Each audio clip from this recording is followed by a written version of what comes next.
Hello? Wait a minute. I said whoever invented water is a genius, and you said it was Jesus. Or his father. So what if you're not Christian? You don't get no water. You gonna get it, but it might not be clean. Shout out to God, the universe, whoever invented water. Shout out to you. Somebody would say it's the polar ice caps that melted. Right. Are you super religious? No, I'm not. You're not? No, I grew up. Well, I'll save it for the thing. You were what? I'll Okay, tell a you know what? story. Let's start the episode. Yeah. First of all, is your seat comfortable? Mm-hmm. Your voice is very hello. Is this your pod voice? Or is this how you normally talk? I just haven't noticed. This is how I normally talk. You should know this. Okay. Like I'm not like ha ha ha. You showed up to the podcast looking know? like Trey, titties all out. I like it for you, friend. You know, we did some push-ups last night. I can tell. Yeah. You're one of those people that if you do a single push-up, like a muscle grows in your neck. Like, Yeah. like how does that feel to be that quick? Like you can just feel your titty form into like a cup in a sense. And then when you do like shoulder day, that like all comes together, pull-ups, it all comes together. I can't relate to anything you're saying. It's cute. My titties just formed when I was 11 and they've been teething ever since. Did you really just look at them when I said it? Hey guys. Yeah. We started the episode and you hear that beautiful voice. This is my friend John-Jonne. John-Jonne, first of all, before we get started, this is something I did with our last guest. Oh, for those of you who saw Dexter's episode, Dexter's here with us in the studio audience. Say hi, Dexter. Woohoo! All right, so John-Jonne, I wanted to look up who you were, like to the public. I wanted to share with them. You Googled me? Objective. I wanted to be objective. I actually do it once a week. It's okay. You Google yourself once a week? About once a week. Not on purpose, but just more so like if I have to send like links to like people or whatever. Yeah. I did not know. Wow, I haven't Googled myself. Make sure the website is still doing what it need to do. Well, let's read your bio, Craig. Okay. John-Jonne Smith is an LA-based filmmaker and content creator. Born to a 13-year-old teen mom, John-Jonne was raised by his grandmother Bertha in Marion, Indiana. It's all true? Mm-hmm. They know your business, friend. Mm-hmm. Finding his way after moving to LA in 2011, John-Jonne has worked for industry vets like Tisha Campbell Martin and Dwayne Martin, All-American on the CW network, and with Empire casting directors Lee Daniels Butler and Jesse Collins, to name a few. Now, hold on. How did Google know more about my friends than I do? it's been, a year since we met? It's been a busy year. It really has. Like, I can't believe all the things Miami I've seen you more in the last ago. year than I've seen most of my friends in 3 years. Miami was a year ago. That's crazy. Miami was a year ago. Yes. And we were the fuck outside. Every single day. Outside. Did you go to the? No, you didn't go to the strip club that night. No, because Megan went to strip club. By Megan we mean Megan Good, because when you live in LA, you have to say full names. I just don't say shit. I just be like, you was there that night. You were the thing with the thing, but because it's a podcast, we kind of have to let them in. Let's go. So yes, we were in VIP popping bottles with. It was Mike. Mike's been on the show. Those of you who know Mike. Yep. Mike is who introduced us. It was Mike, Megan Good, Bevy Smith. Bevy is she was there. She's a good time. Scott Evans. Yeah. Scott's having a moment right now He that I is, hope as he lasts should. a lifetime, because he's paid his dues and then some. He has. For those of you who don't know, Scott is the one who ran out to Barbados with Rihanna. Yeah, Scott Evans. Scott Evans, He just mind cut you, his hair he's been big off. before. Yeah. He did cuff his hair. Yeah, it's like short and blonde now. He got a little pixie cut. And he had like black dreadlocks when we were hanging out with him. So we were all in VIP popping bottles, acting a fool at an all-white party. First hard-hitting question. Yeah. Why do black people like white parties so much? I have no idea, and I've only been to white parties specifically for ABFF. We were at ABFF, American Black Film Festival. We were. And a part of like one of their opening nights is they do their annual white party. Yeah. Yeah, so I don't know. Black people love a white party. I They think there's do. something so interesting. Is it because of the way it looks on our skin? I like, What is it?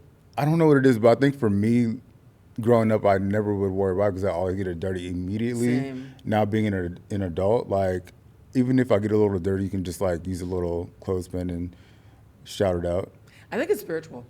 Because if you think about, like, if you watch, let's say, Lemonade, and you saw that scene where all the women go into the water, Yes. a lot of African spirituality that made its way to America through the enslaved Africans, Yeah.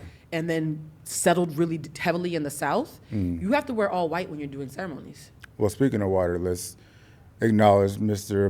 Malcolm Jamal Warner. We're gonna get to Yeah. that. We're gonna get to that. Don't wait a minute. John-Jonne. No, seriously, like, just a rest in peace, you know. Oh no, we're gonna do a He raised whole us segment. all, you We're know. gonna do a whole segment on that. Yeah. John-Jonne's like, we are. But here's the thing about white, though, is that it's supposed to be cleansing. Mm-hmm. And whenever I think about spirituality, I think about how people are brought up. When people are not spiritual, it's usually because they were brought up in a household of academics. Mm-hmm. When people are super spiritual, it's usually because they were raised in the church. Yeah. When I just read just now is that your mother was 13. Yeah. You and I had a brief conversation about it, but I don't think it hit me until now. John and I were hanging out. Mm-hmm. I don't know if you remember this. We were at Fixins or something. Mm-hmm. We were leaving an all-white party. Damn, why are we always at all-white parties? Oh, we yeah, were leaving the that's Black BET Excellent Brunch yeah. at BET weekend Yeah. at all-white. So if this is an all-white party in LA, me and John will be there. Yeah. And at one point, I mentioned my age, and I was like, yeah, I'm usually like 5 or 6 years older than my friends. Mm-hmm. And then you said, you're only a couple years younger than my mom.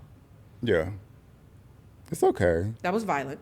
It's okay. Like Really? any of like my female friends that are somewhat a little bit older than me, like I let them know like, oh, you could have still had a kid at 13.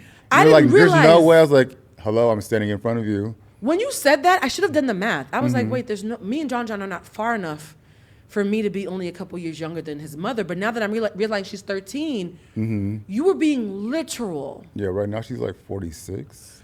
Your Your mother is 46. Yeah. Dexter, It's okay. Okay. I'm 33, she's 46. I need the audience to know that you are an adult. I don't want to think that we're doing. Full-fledged adult. You're a full-fledged yeah. adult, but your mother is only 46. Mm-hmm. She and I could have gone, okay. Mm-hmm. So, as much as you feel comfortable sharing, Yeah. what is it like having a mother that young? Because my mother was like 35, so I can't relate to this at all. Yeah, growing up, we used to have like a kind of like a brother and sister type of vibe. Like I would never like take her seriously if she like got mad or something. Like I'm just like I don't really take you serious, but I still give her that respect as an adult. Obviously, So you saw your mom like a sister because she was only 13 years older than you. I mean, looking back at it, that's kind of how it felt because like her mom is my grandmother. Obviously, my grandmother raised me and my little brother, and there's a whole nother story outside of that. And Do you have a little brother with the same mom? yeah, like I have a sister and brother. We're all 4 years apart. So me, 4 years, my sister, 4 years from my little brother. Oh, wow. So 13, 14, like literally. Mm-hmm. Oh, wow, John. So like, I'm 13. She was 17 with my sister, 21 with my brother, I believe. Yeah. So she had like 3 kids by the Mm-hmm. time she was old enough to drink. Yeah.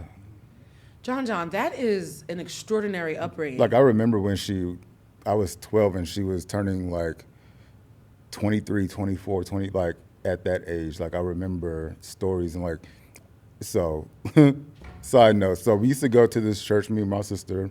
Okay. We were the only black kids who went. Really? Because there's this guy and his wife, they just got married, little young white couple or Caucasian couple. And White is not a slur. You can say white. Okay, I was just making sure. He said Caucasoids. Yeah, It's okay to say no. white. No, they just said, hey, we have this church, here's a flyer. Yeah, we have cookies and Kool-Aid for refreshments. And me and my sister were like, okay, there's the banger for us. We're in. You thought the Kool-Aid meant that you were in with them because that was Absolutely. supposed to And connect they the black figured and us white out. communities. Yeah, they figured us out. So like they came into our black community, gave flyers to like their kids and other parents, and that's how we got on the bus for What year was this? 2000. So in the year 2000, they were luring black children to church with Kool-Aid? We was getting on the church bus every Sunday. They would pick us up at 9:15, and we was on that bus. And then there's one time during Vacation Bible School, normally you have like a little program where you sing with your class or whatever. Right. My mom, she came to our program in this cut out, summery, flowy situation But where how like old was she though? 2000, so she was 22. Okay, so she was young. Yeah, I was like 9. Oh. So so let me tell you about the outfit. Like it was one of those like those spaghetti strap things where it crosses between your titties and your middle section is out. Wait. Wait. It was a pink outfit that read the word bitch in white letters all over it. I don't The whole know. outfit said bitch from neck, cleavage, boobs, all the way down to her legs. Yeah. I'm going to say this respectfully. Was your mother like a city girl? Was she outside? In Marion, Indiana, yes, for Wait, sure. can you be a city girl in Indiana? Yes, for sure. Any hood you can. It's okay. Just I don't because it's feel not good like laughing at wildly the story 'cause known. It's your mother. It feels disrespectful to laugh, so I hope you know that. No, it's fine. If it was like wildly known, she probably would appreciate this. But if it was widely known, like go to Indiana and be, a city girl, whatever. And I feel like every The outfit town said has- bitch, like literally, or the sentiment was, no, it actually said the words BITCH. Yeah, it was in black. It was a pink little spaghetti strap thing, back out, little stomach out, cross the titties to cover the nipples, sides out. The only thing that was covered was her whole legs, and it read "bitch" in white cursive letters. Oh, my heavens. The entire outfit was covered in that. What did it feel to be 90? Okay, I know this exists. I didn't expect it to. Yeah. This is not how I thought the interview was going to go, but I'm going to go It's with okay, it. it's No, okay. I'm enjoying myself. How did you feel at 9 years old? I remember looking in the back. I'm on the stage with my class, and I'm looking in the back while we're singing these like holy hymns, and I'm like, oh, she really wore that outfit. I wonder if they're like, if anybody's being nice to her, has anybody said anything to her? Like, I don't know. That was what was going through my mind at like 8 or 9 years old. So you were embarrassed. I wasn't embarrassed. I was just like, even at that age, I was like, why would you wear that to a white church? Wait a minute. Did you just pull a men on film and you judged her outfit, like hated it? Like, so instead of being embarrassed, you went straight to just like dragging her? Like, No, I love the outfit. Yes, wait, you love the outfit? I love the outfit just for the essence of like going out hanging with your friends, but not to come to your children's vacation Bible school program on a Sunday evening. You clocked her tea as if you were doing fashion police rather than being a mortified 9-year-old. I mean, shout out to Joan Rivers. I have a good story about her as well. And, it just keeps on going. Like, Joan was the sweetest person. Wait, okay, so how did we get from your mother at church in the bitch dress to Joan? When did you meet Joan Rivers, friend? 2012. So 12 years after the bitch dress in church, you meet Joan Rivers, the person who inspired you to rate her outfit rather than run out crying like most kids do. Yeah. You're just like, girl, that's the wrong outfit for right now. Yeah, it's okay. How did you meet Joan Rivers? So, long story short, I think it was at like TJ Maxx or something like that. Wait, pause. You met Joan Rivers at TJ Maxx? No, I was at TJ Maxx, and at the time, Joan and Melissa had their reality show on WeTV. Got it. And one of their assistants, he was a gay white dude or whatever. I saw him at TJ Maxx, and I was like, "Oh my God, I recognize you from Joan and Melissa's show. It's so nice to meet you." I think his name was like Tony or something like that. Shout out to you. And he was like, "Yeah, if you ever want to come by the studio, let me know. Here's my information." And he gave me his information, and he invited me to sit in the audience, very small audience, just like this, like maybe 5 or 6 people to watch Fashion Police. And Oh my heavens. yeah, we got to it was maybe an hour taping, and Joan came talk to us in the audience, like 4 or 5 of us or whatever. And I told her it's my mother's 60th birthday, because my grandmother raised me, so I called my grandmother mom as well. I was like, what advice could you give my mother who just turned 60 today? And she was like, tell that bitch to get some Botox. That's all. I was like, okay, perfect. And That I is told so her. your and- personality. Now yeah. that you're telling me that Joan Rivers I couldn't wait to tell her that. was an archetype, Yeah. so much of your personality makes sense now. Yeah. I have the photos still. I had a mohawk. Yeah, it was way before what's going on up. So under I the grew side. up Yeah. idolizing Oprah Winfrey. You grew up idolizing Joan Rivers, and look at us. Absolutely. And Chelsea Handler, Whoopi Goldberg, Raven Simone. Oh, you like them spicy. Yeah, I like Raven is an outlier. She just got spicy when Yeah. she became a stud. But Yeah. you like the old school Raven. I like the physical comedy of it all. You are really good with physical comedy, and we're going to get Yeah. into that because I really do Yeah. want to talk about your journey into content creation and the lane that you very specifically have really mastered in it. But back to Indiana, because I'm still stuck on your mother and the church. Okay, we're back in 2000 now. Yeah, we're back in the year 2000. In the year 2000, that used to be a Conan O'Brien skit. Yeah. I'm still stuck on that dress, by the way. Do you call your mother mom? Your biological mom, not your grandmother. Do you call her mom? It's crazy. You're not the first person who's asked me this in the last few years, but I never really say anything. I just start my sentence. You don't address your biological mother? I just say, "Oh, hey, how are you?" How do you call her over? Like, hey, mom, come look at this. How would you tell her to come look at something or address her when her back is turned to you? Well, we haven't been in the same room in over 5 or 6, maybe 10 years. But before that, how did Yeah. you ever address her? I'm so curious. I probably would say mom through my teenage years, just out of respect, obviously. But as I got older and moved out here after I graduated high school, there would be up and downs of our relationship. So I guess we're kind of getting into the deep side of it. She and I had a very, I don't want to say toxic relationship, but it was very, very toxic. And I think it was because she was very, very Black China and Tokyo Tony type of relationship. And I think Tokyo Tony was a young mother as well, so I don't think that's a coincidence. Right, Yeah. right. And my sister gravitated more towards her, and I was more towards my grandmother, my little brother as well. And yeah. Were you ever, and let's be honest, because it's called Humanized, right? And here's the thing, you're a funny person. I always think that funny people are the deepest people in the room. Yeah, for sure. Because you have to see something clearly in order to intelligently mock it. Absolutely, and I would try to have like certain like private conversations about like where our relationship is, how we can move forward and stuff like that. And it just got to a point to where it would be like we'd have this phone conversation, and then she would go on a tangent and talk very poorly about my grandmother, and I wasn't allowing that. So when she continuously crossed those boundaries with me, that's when I just, remove myself. Do you think there's any part of her that clocked that you didn't really address her, but called her mother mom, and there might have been a jealousy there about that? There is still jealousy to this very day. But her thing is she doesn't take accountability for her own actions or the things that she says or the men that she's chosen over her children, which even to this day, I'm not faulting her for that. I've already forgiven her. We've had those phone conversations. We've done all that. It just was a thing of like respecting boundaries for me. This is what I'm not going to tolerate. You know what's so crazy is that whenever I talk to people who've had experiences similar to yours, my first thought is, it's amazing that somebody who was robbed of something that they deserved could turn out so beautifully.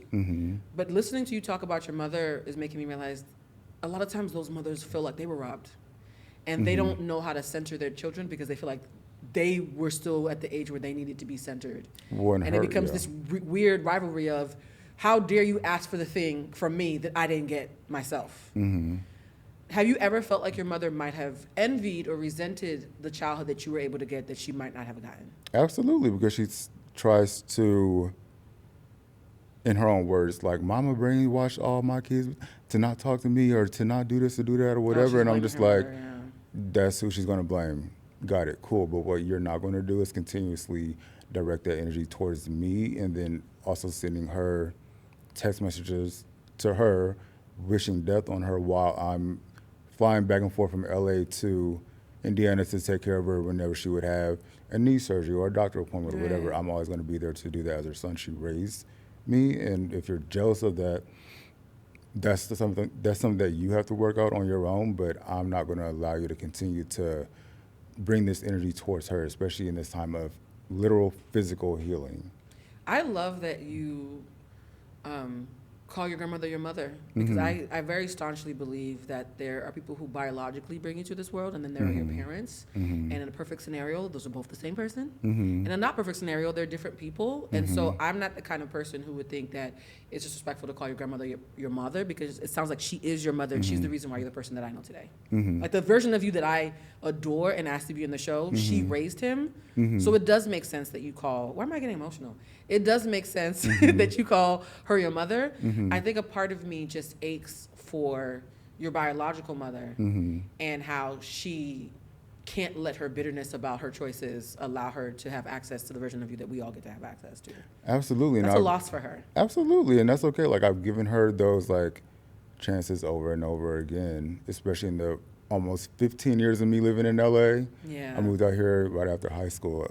Like I said, I gave her those windows or that welcome or whatever. As a man, how does it impact the way that do you think it's had any impact with the way that you interact with women? Absolutely not. I treat women beautifully, like yourself, like, like. You're very chivalrous. Yes, absolutely. So it's like, that's just how I was raised. Yeah. You know what's so funny is, I think a lot of times when people see someone being humorous and being funny, we sometimes forget that, like, the whole sad clown thing, how you can be a funny person and be like, hey, I be having bad days too. And it's so crazy to me because I actually saw you online before we got introduced. And it took me months to realize that you were the guy. What happened? I saw a video, and I think when I finally figured it out, I randomly blurted it out because Telusma. I was like, wait a minute, you have a video that I love. I didn't even know that was you. Well, I think you might have said this. Which one was it? We had known each other for 6 months at this time. It was a video of a guy trying to talk to a girl, and she was really excited, and then his friend came over and pulled his hat off, and he was bald, and she suddenly forgot the rest of her phone number and walked away. Oh, yes. Jessica and Carrie were in that one. I cackled because I was not expecting that to be the thing. I was like, oh, what fuckboy shit is this? Is he about to talk about women ain't like, I'm thinking you're like a podcast bro. Yeah. And then I see the hat come off, and I was like, oh shit. And then she It's goes, a lot oh of shit. scalp. Yeah. It's okay. I didn't cut my hair off today, but there's that. Oh, we're showing the hat. Okay, it's okay. we're just gonna pull it out. It's okay. Why does it seem more dramatic when we pull it out of a hat? It almost feels like you just showed me a dick pic just now. Right? There's right? something about taking off Yeah. a hat to reveal a bald head that feels more egregious than you just coming in here with. So my thing is, how did you decide to move to LA? Because I didn't move to LA till my 30s. Yeah. For me, I always knew, like, being a kid, like, I'll never forget, our hometown, they have like this channel that tells us like what events are going on in our hometown, what things are happening on TV, or like What's your what's hometown? coming. Marion, Indiana. Oh, so you were actually raised there for real? Yeah, born and Okay. raised there. It was Channel 9, I'll never forget. So they would like tell us about events going on in our state, different channels that are coming to cable from the digital world. And one of those was Disney Channel. And I was like, okay, cool, when is it coming? And then I just kept on checking it for a month because they had a lot of the shows that I wanted to like watch because we couldn't watch it on cable TV. And so they obviously like put on channel 66. Me and my sister got home from school, but I turned it on. It was there. First thing I saw was a courtroom scene from this show called The Famous Jet Jackson. And, you know, rest in power to Lee Thompson Young. He was the first person that I could see myself in playing a character on TV. And a lot of people in our, you know, community, being black, they look at like, who do I see myself as? Or like, do I feel anything like watching this character in this film or movie? You feel seen, you feel represented, yeah. Yeah. So yeah, that's when I knew I was going to move to LA and be an actor one day. Oh, you just decided? At that moment, yes. How old were you when you finally did it? It was November 8th or 9th, 2001. So I was 9. Oh my God. I remember dates. That's just always been me. No, you saying you were 9 in 2001 felt like violence. How old were you? 20? Don't do that. Okay. Wow, really? You just doubled down on the violence. It's You okay. said I was an embryo. What were you, like 60? That's fine. No, friend. 20? No, it's fine. We're I friends. told you my mom was like It's- 21, 22. That's like, fine. Well, how I get in it? because that meant you got to go to Freaknik and all that stuff. I didn't get the opportunity. Actually, I was too young for Freaknik. I didn't get to go to Freaknik. Okay, well, I was a minor when Freaknik happened, like a minor. I'm sure minors were there, but it's okay. Oh, so your mother? So what you're saying is your mother was at Freaknik? So you Probably. assume that I was too? Probably. I Okay, wouldn't if doubt your mother it. and I are close in age, she was underage. There were laws against that. Well, you can't tell. I don't know. I was like 11 when Well- Freaknik happened. Okay, so you decided at 9, Like, you know, 10 years ago, that you Yes. wanted to move to LA. 20 years, Don't do 24 that. years. You're so full of violence. Why are you? Oh, what's up shit, with sorry. 24 years? The year 2001. I'm telling my age too. What you mean? It's okay. We getting up there. I'm old enough to be a mother. My knee be giving out some time too. Like, What do you think my niece doing? My niece talking to me. well, John, it's like a decade separating us, but you're making it feel Okay, like 20. whatever. It's You're okay. making it feel like 20. sorry. Sorry. Okay. So, how old were you when you finally decided? Do you remember the day you moved to LA? Yes. I actually have the photos. It was January 31st, 2011, right after like high school. I stayed. Oh, wow. So what I ended up doing in 2009 during my senior year, I came out here for an actors camp, and we got to like perform scenes and monologues in front of like Oh, wow. casting people from Disney Channel. And it was created by Rondell Sheridan, who plays Raven's father on That's So Raven, Yeah. and John D'Aquino, who played the president on Cory in the House. So, Oh, nice. Yeah, so they came to our hometown summer 2009, and we shot for a week-long acting camp, and we screened the movie or whatever at the end of the week, and then I got invited to come out to LA October 2009, and I did an acting camp, and got to meet people like Joey Paul Jensen, who did casting for Hannah Montana and all the shows we love on Disney. So I did that, and then I was like, I went back home, finished senior year, took some time to like really like get my money together, whatever, for a semester, and then I moved to LA January 31st, 2011. Now, for those of us who are watching this, and I'm saying us, but it's not me, child. I'm already here. People who are watching who want to move to LA, or who want to move to New York, want to move to Atlanta, wherever it is that they want to do their big one. How much money did you have in 2011 when you moved out here? Let's talk about the pragmatic part of it. How much money did you have? Okay, there's another. We've all heard the $100 in the dream story. Yeah, we heard that. I think on hand was $400, but I already paid for my rent because. So you had you have rent and $400. Yeah. And you moved to Los Angeles. So what had happened was I told when I was telling people I'm going to move to LA and all that shit, stuff, and I was telling my godmom, and she was like, "Oh no, you ain't finna go out to LA and have no money." I was like, "Okay, what do you want me to do?" She was like, "Hold on." She walks over to her computer in the little corner of the living room. She on house arrest, so she can't go outside. She got the bracelet on her little. Wait, who's on house arrest? My godmother was. She's on house arrest, and so what? There's a story in that, but okay, go ahead. And she went over there. She went on ivtech.com. She was like, "Here, you need to do these like little 4 classes. That's all you need to get your financial aid. Now do the application." And bam, that's how I got like $7,000 or $8,000 in FAFSA refund. I took online classes, which I really didn't take the online classes. I just took the money. Please don't admit to a crime on the show. But yes, go ahead. It's okay. I pay the taxes. It's okay. I'm paying the loans back too. So I believe. Yeah. So basically, I came to LA with debts, but I needed it to pay for rent, groceries, get on the bus, and that's what I did. So what did you do the second month when the first month's rent was gone? Oh, the check came on February 24th, so it's cool.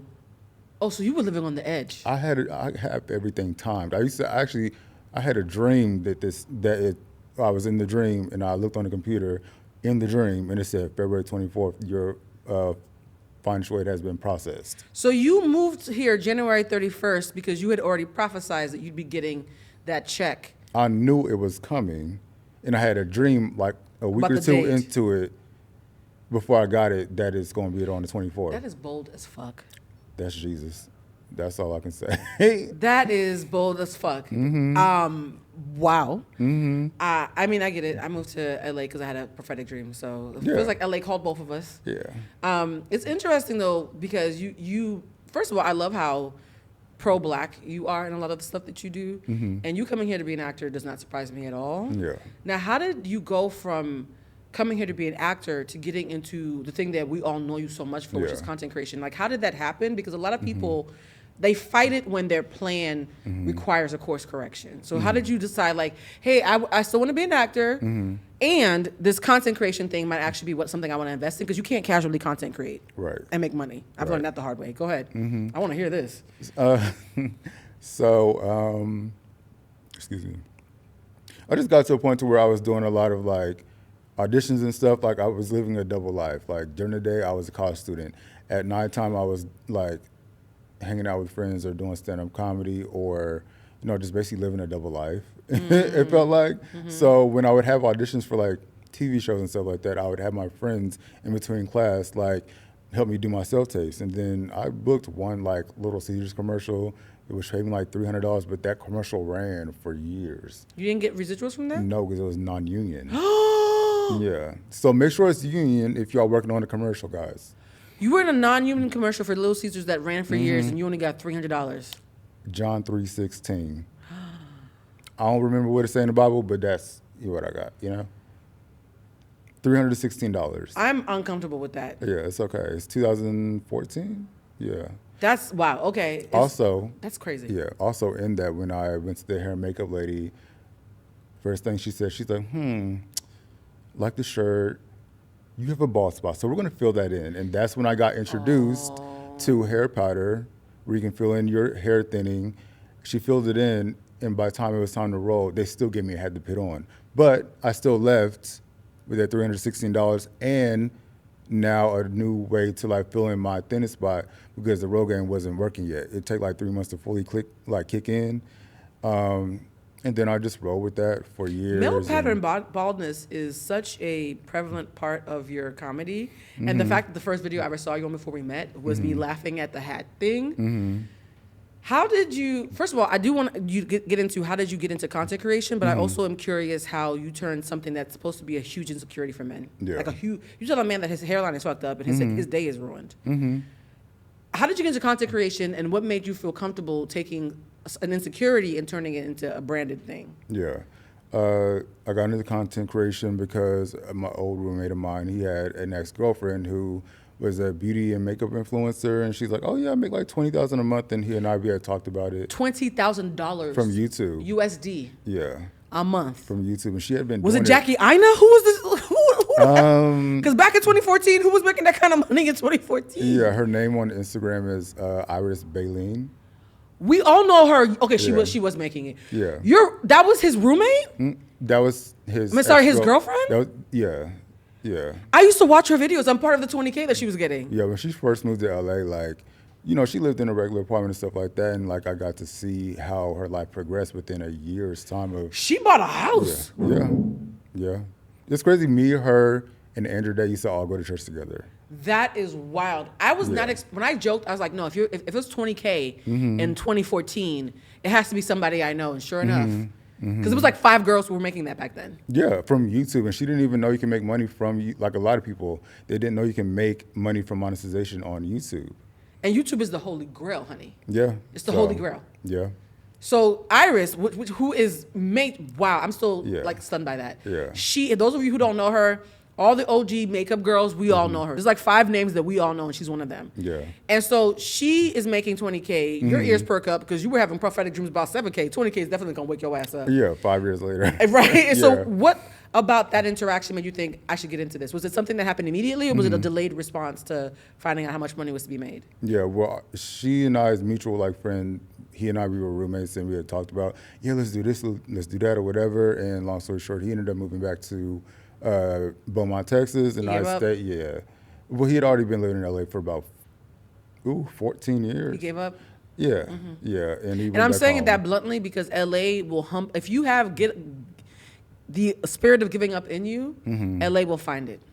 They will. This is a tricky. People And who it's not last easy in for LA, it's tricky to everyone. last in LA. I figured it out. You figured it out. Lasting in LA should be on everybody's resume. Yeah. Like I'm still here should be Yeah. on everybody's resume. When I tell people it's been 14 and a half years, they're like, you didn't go anywhere else? I said, no, I just been here. Like, this That is is life. audacious. So this is like year 1 where you find out from Iris about how much money you can make? This is year 5, about 2014. Year 30 5, you yeah, find 3 or out 4, yeah. there's money to be had in these hills. Yeah. And what did you do immediately, despite the fact that he ran off back to Texas?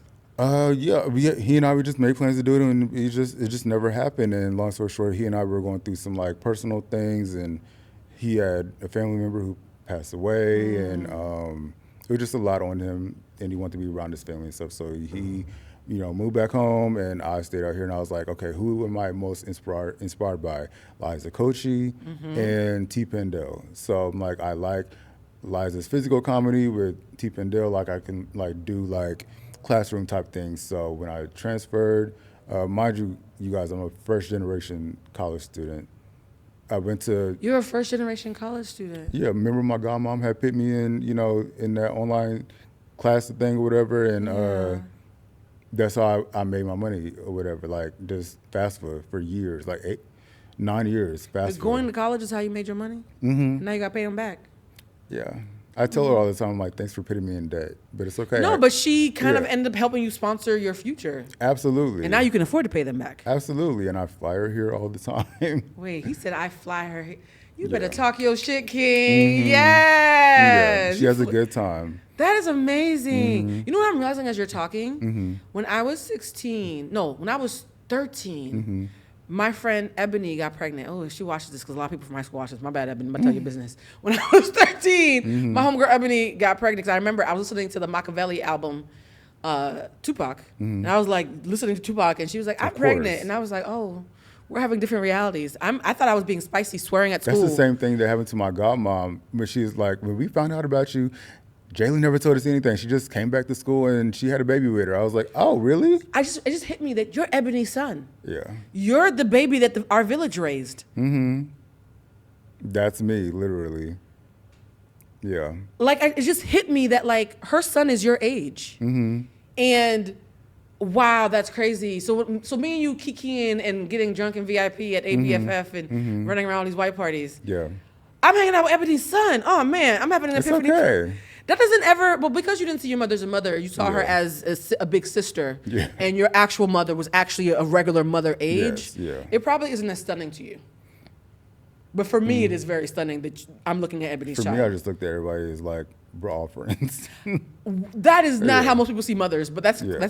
you know what the thing is also important is Yeah. despite your mother's shortcomings, because we're all human, we all have Yes, shortcomings. yeah. In this story, there are so many other women that showed up to be part of that village to help raise you. Mm-hmm. And a lot of times when I talk about black boys in particular and their relationships to matriarchs, I tend to have concerns about something that I talked on Jesse Wu show about emotional incest. That thing where a matriarch makes the little black boy in the house take on the role of the man and the father rather than just allowing him to be a little boy. Did that ever happen to you at all where because you were so responsible and sensible where you felt like you were almost like an adult male in how they treated you, or did they always keep you as a child regardless of what was happening?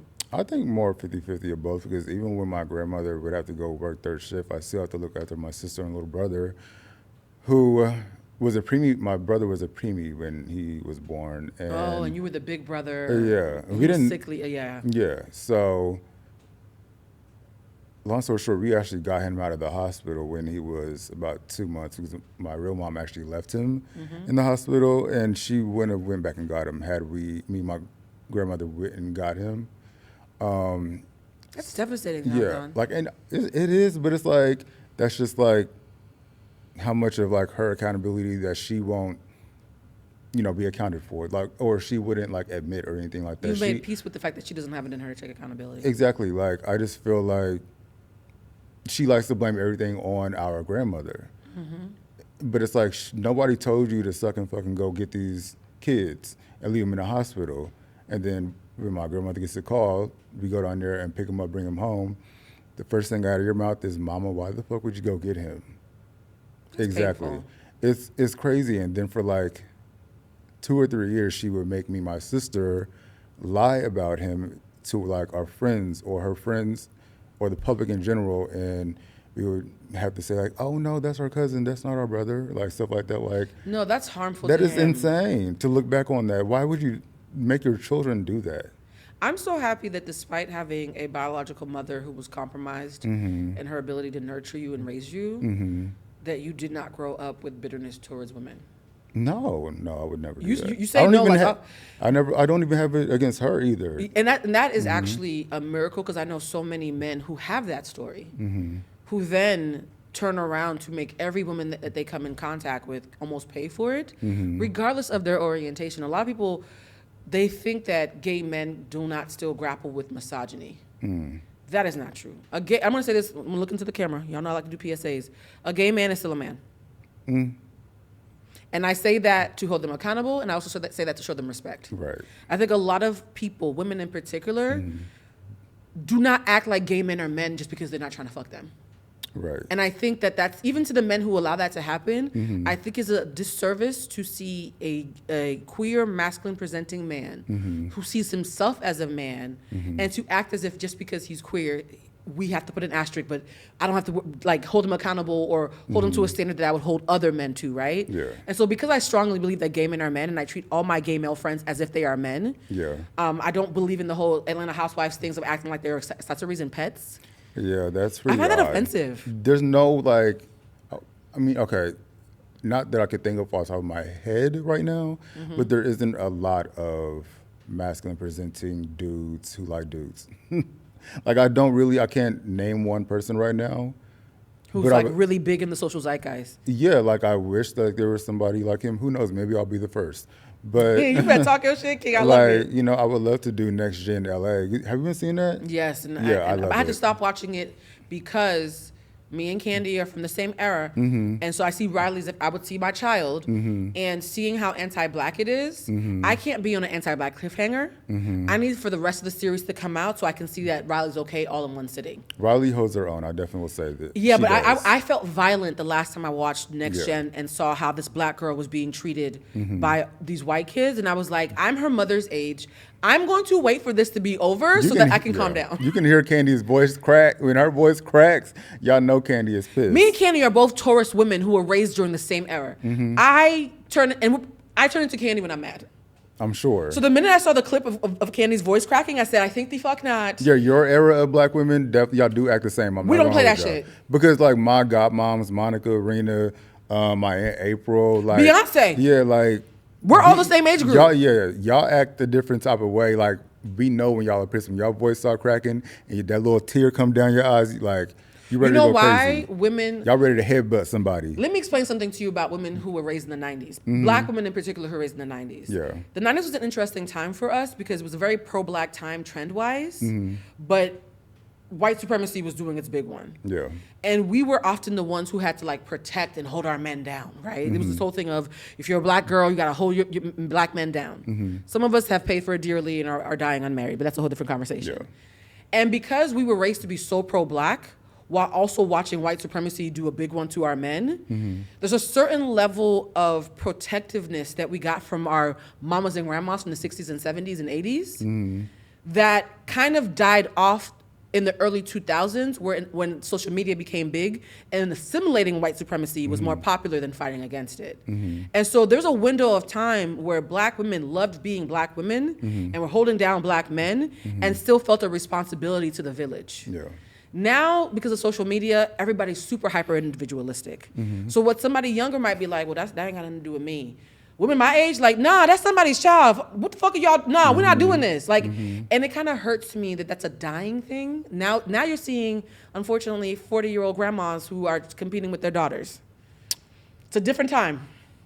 I'm not gonna say no names, but it's kind of crazy. Like even me at my age, I couldn't date a dude that's my daughter's age. Talk about it. That's sick, but I digress. I'm talking about Drea. I'm gonna just mention her name. I'm just saying it to the camera. You know, you felt that energy. I felt it. Drea, your son and your boyfriend are the same age. Your son and the father of your child are the same age. So now, your son is an uncle brother. That's awkward. And predatory women. Oh, you looking around? You looking for the lie? Because there's none. I'm looking for. I need a drink. Can I get a drink? Kaden, can we get some water for John-Jonne while I do this PSA? I just want to be... It's the Sahara Desert over here. I'm just going to say, it is very concerning that so many women between the age of 35 to 45... You saw the statistic? I can't say that word. Don't say anything yet because the camera guy who's going to switch can't switch to you yet. But women who are 35 to 45, even 35 to 50. So I'll go a little bit younger and much older than me. That group of women are either trying to preserve recipes and make sure that we're doing what we learned from our aunties and our grandmas to preserve the little bit of good sense that we want our community to have, or we're competing with the youngins. And those who are competing are so predatory, it hurts my heart. Yeah. Now, Bernice Burgos is not a predator. She's just a cougar. I'm not talking about the cougars. Yeah. A cougar, child, I've been called a cougar. You don't think Dre's a cougar? The last guy I dated was your age, so that's awkward. It's okay. I mean, it is what it is. But knowing that your mother's closer to my age. Young niggas, they love me too. I mean, I get it. Yeah. But no, like, they're either like the Tracy Ellis Rosses, who even if they date young, are not predators and they pick people who are equally yoked and they want to give back to their community. Or it's more like Tokyo Tony / Drea Michelle. The fact, again, I want to bring it back. The fact that you're not bitter is amazing. The fact that you're not cosplaying as the messy gay best friend, also amazing. I will say this, back in the day, femmes did not get any love from the gay community. Can we be honest? What happened to the femmes? I do want to make sure that I stand up for them. Feminine gay men back in the day could only find acceptance from the women and the matriarchs who loved on them. And so they kind of clung to like the Ninis of the world and became rich doing it. So suddenly we've created a whole generation from like 2008 onwards that sees feminine gay men as safe besties because they've watched them be besties through all these Housewives franchises. Simultaneously though, less femme, less performatively marketable, because it is marketable. Dexter just did the last episode. He has talked about how marketable his persona is. They kind of got silenced. And I can't believe I'm saying this, but like less femme, more mass presenting gay men I think are in an era now where a lot of people don't find them marketable because they want the key of a homegirl. So how does it feel for you being a man who's proudly queer, but not like hyper feminine in the social media space where you know that if you put on a wig right now, you'd make $1 million?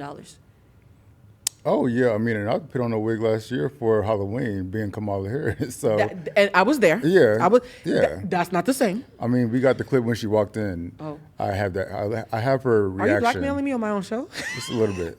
There's a lot of clips of me tipsy that you Y'all have want the on your messy phone. gay? I got it. Not playing. That's true. I'm just playing. But it's true though. Aside from Kamala, I ain't never seen you in a wig. And I'm That's not just not judging my them. thing. I'm not Yeah. judging them. But how do Yeah. you feel about this era where if you're a queer content creator, it's almost like you're guaranteed to make a lot more money if you put on a dress and a wig? And I'm not saying or heels. or heels. And I'm not being misogynistic and saying no, our boys can't whatever, because there are people who that's really their expression. But the fact that you're naturally not that guy, is it trickier for you? Do you think that you've left money on the table from not going that more easy and more marketable route of the Medeas of the world? Oop. I just do what is authentic to me. That's just where I always align myself in a sense. Like when I first was becoming more comfortable with myself, like 3-4 years ago. This is fresh breaking news. He said 3 or 4 years ago. We just Yeah, got I've here. only been here for 3 days, yeah. So, like there were those type of gay men or queer men or whatever that would come to be like, oh, you're this. You're supposed to be like this. You're not that. This is your brother in this community. You don't try to be with them or hang out or whatever with them. Like, and those same people are the ones that can't even bottom. So how can you sit up here and tell me how I'm supposed to be and how I should present myself, and you don't even do those things? Wait, how did the bottoms catch astray? Oh. Exactly. Oh wait. But I'm Exactly. not. Look, I'm not mad at it. Like y'all are very deserving and aware that you are needed. Thank you. Oh, okay. So is this how you tell the audience that you're a top? What's happening right now? For me, like, I so mean, here's if you want to share, the people watch. You don't know who's watching. Your husband could be watching the show right now. Put the camera on John-Jonne real quick. John-Jonne is single, and anything you want to share. If your future husband watching the show right now, what would you say, Yeah. John-Jonne? And my future husband is watching this show right now. You are going to be one of the most happiest people in the world. Oh, that's so sweet. Okay, y'all don't understand it. Maybe I do act like a big cousin. As long as you want to be here, because if you ever don't, I'm going to feel that energy and you're out of here.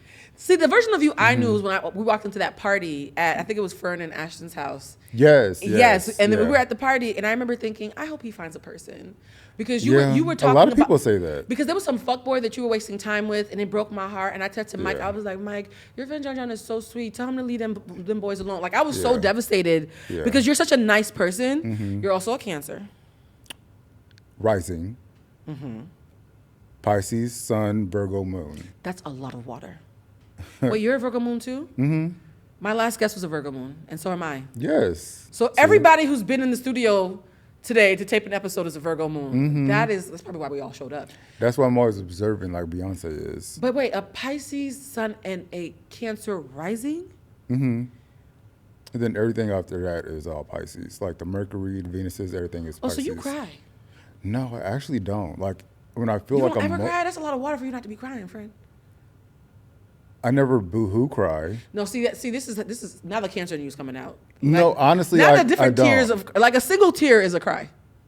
Okay, so a single tear I would say was maybe February. That's Because I was fair. just going through a situation with my situationship, and I just was like I was like wanting that. And Have then, I sent you my anti-situationship PSA?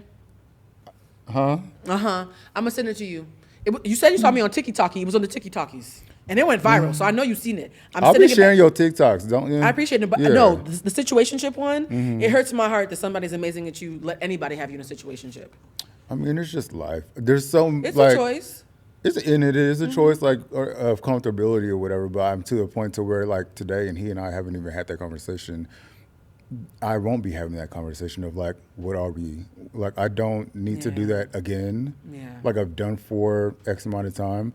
Back to your question about being masculine presented in terms of like the entertainment space. The content space in Yeah. particular, 'cause that's where they want a lot of femmes. Absolutely, they do, and they want to be big, proud, messy, wearing the heels and all that shit, makeup and all. That's just not. I'm just not that dude. Like, I'm just going to continue to be me. Like, somebody asked me last night, he was like, "Oh, do you wear Speedos?" And I was like, "No, I just like to smell good. That's it." And everybody likes to smell me, and that's it. But You did smell good when you leaned over. yeah. I think I said something. Yeah. And I usually don't compliment people I get it on all their the smell. time. I'm working on something that will allow people to experience it, you know. When was the moment? Do you remember the moment when you realized that you were making real money off of content creation and it could be your full-time job? When was that moment? Well, I saw my friends previously make a lot of money from doing it, and I saw she went from a studio apartment in Burbank to the high rise at NoHo 14. I've seen that too. Yes. So Her just videos being, are amazing. Yes. So just being very inspired by that and being around her and learning a lot. But when did your check come in? My big check came. Talk about it. Manifest. It came in 2021. My first, I guess you could say, big check was about 10,000. From what? Social media. No, 5 figures counts as big. Oh, okay. Okay, so I went from making about 8 to 10 per month in 2021. And that was actually after I put out my web series, and I knew, like, for me, I just knew I needed some type of, like, story to, like, have my friend, like, I needed a body of work in the entertainment, like, industry, and I wanted to have my own show or movie or whatever. So this is my proof of concept. So I made the I made my first season of the web series in 5 days, 6 episodes, put it out in May of 21, and I was like, how can I better market this outside of, like, the posters and all that stuff? So I made sketches to go along with the web series so people can be drawn in to want to watch it. So that's how all the hair, the brushing their hair, the fake hair stuff, all came to be on social media and TikTok and all that stuff. Because it did good numbers when you did it. Absolutely. And so it didn't bother you that was a perceived insecurity. You were like, oh, my algorithm said I'm getting a check. Every single month, even to this day, like last month I had that one of those videos did like 41 million views. You had a video do 41 million. What platform? That was on Facebook. Everybody keeps telling me I need to go back to Facebook. You might have just told me. Yeah, for sure. There's a lot of ways to make money on Facebook. Even with TikTok, like one that did, the one with me and Dominique, 5.4 million. What? Another one I shot like a couple weeks ago got 8.2. So for me, it's Wednesday. It's just another day of the week. I don't talk your shit, friend. Now hold on. How long? You mentioned the 10,000. How long did it take you to even get to making a regular 8,000? Because there's a lot of people watching this who want to get into the game, but I want them to have realistic expectations. If you started in, say, 5 years into LA doing content creation, how many years did it take you where you were getting like a steady, let's say, above 5K? Well, I moved to LA in 21. I got above 5K in 20. I moved to LA in 2011. Started getting it 10 years later. So, you know that... It was about 5 years then, because you said it took you 5 years to even start. Right. So your 5th year in LA is when you said, I'm going to invest in content creation. And then your 10th year in LA is when the money was like so I started, a regular Wednesday. Right. I started creating in about 2016, 17. Started getting paid for 2021. And then from there, because that's when Facebook first put the Reels program out, and people were just uploading like short form videos with that. And so my first month I did like 1,000. Next month was 1,000. Next month, 1 month was 1,000. 1 month was 12,000. The next month was 28,000. The next month was 22. So I stayed in that area for about a year. And on top of that, after I put out the first season of my web series, bought the series, which basically depicts a man's hair loss journey, because so many times we see when women go through a breakup or something like that, they either get new hair, cut the hair, grow the hair, new color, whatever. But what about when a man loses his hair? So I put that out. That's a great concept. Thank you. So when I put the first season out, Meta, they had a cohort called We the Culture. I know We the Culture. Michelle and I are cool, and I interviewed her on Hollywood Unlocked. That's so crazy. Yep. So I was a part of that program. That brought in about $6,000 a month on top of the money I'm already making from Reels on Facebook. Is We the Culture still happening? No, you know it's gone. Yeah, I know. Yeah, DI, thank you. Wait, that happened. Friend, that means when you hit a lick, you hit a good lick. But how are you feeling in those 4 years before the money finally started making sense? Like, for those who are only a year in, let's say, what kept you going before you had that breaking point where the money started coming in for those first? Because 4 years is like a college education. Yeah. How did you feel? What made you keep going and not give up? I think for me, just being inspired by friends at the time, and then also too, just trying to You had figure an out like, example. You're right. yeah, I had a lot of examples. Yeah. And I just felt like for myself, like, what is my niche or what is my thing? Like, what sets me apart? What makes me different? And I just got to a point to where I, started learning how to write after watching A Boy, a Girl, a Dream by Datari Turner and Megan Good, who produced it. And I just felt inspired to like say, I want to learn how to write. And so I went to one of Datari's panel discussions. And he talked about the book called Save the Cat, which basically helps you learn how to write for TV and film projects. Save the Cat. That's Yes. And so I did that. And Now, wait a minute, though. You mentioned that Megan was involved in that. By the time you and I were popping bottles at VIP last year, y'all were acting like friends. So how did you go from being inspired by her to being so friendly with her? You can be inspired by the people you know. No, but I'm saying, how did that? That's a beautiful full Yeah. circle. How did you that friendship come about? I've known her and her family since before her and Devon got married. Oh, So like I remember the wow. night they got engaged. She had sent Lamaya a text and she was wearing this orange shirt and she still had her like half long, half short haircut. I remember that haircut. Yeah. And she was like this, showing off her ring, and I was like, oh, she How did got you guys, engaged. it was like a family thing. How did you guys even meet, though? We like a lot of us. We go to the same church. That makes sense. Yes, we were going to the same church at the time and Makes sense, yeah. supporting events and stuff like that. And so that night in particular, Dijon, her cousin, had a music event where he's performing, and I was, catching up with Lamaya, and she's like, "Oh my God, my sister's engaged." I was like, "To who?" She's like, "A pastor." I was like, "Really?" That's hilarious. Yeah. I was like, "Okay, congrats." I love that you're saying this, so that you met Megan Good in church. I met her family in church. And then yes, I her met- family in yeah. church, because number one, a lot of people pretend as if her spiritual path was something that was a trend or a gimmick that she did because of who she was marrying. So knowing that they were already caring about their religion and spirituality like that before he was in the picture, I think is an important thing to call out. Because women like to flatten that relationship as if she was just pretending to be the first lady because she had this preacher man and she didn't give a damn about God and X, Y, and Z. Yeah. And that always hurt me for her because I never believed that. Yeah, that's not true. And if you listen to her tell her story over and over again, both in private or in public interviews, it's the same consistent story. Yeah. She's always had her own relationship with the Lord since being a kid, basically. You know what's so interesting about running into her and Jonathan a lot because of my relationship with Jason, and they're very friendly with Jason.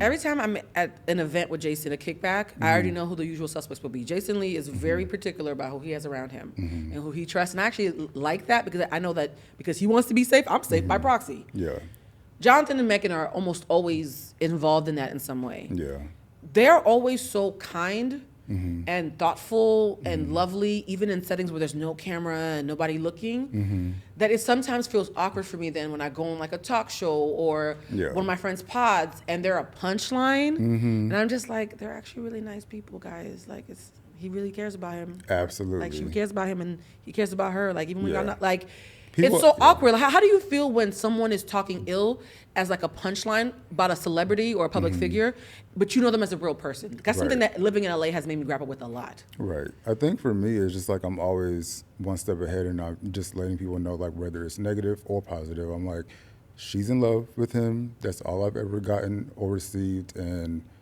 that's not your relationship to try and judge. So that's the way I've always put it.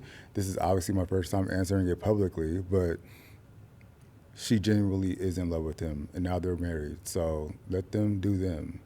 That's why I asked you that question because, like, perfect example, when I went on Jesse Wu's show, I think Jesse was taken aback when I said, actually, I'm around them pretty often, and they are lovely. He's really in love with her. Yeah. And she was like, oh, because that's not the story That people put out. that Twitter Yeah. and social media, and mind you, I understand any public outrage about his case. I Yeah. completely understand survivors who simply hear about the case and have a valid triggered reaction to anybody in that realm. Right. And though, when you know real people as something more than the worst moment of their life, which is how you're saying that you experience her, and it's how I experience them, so I can co-sign for you. Yeah.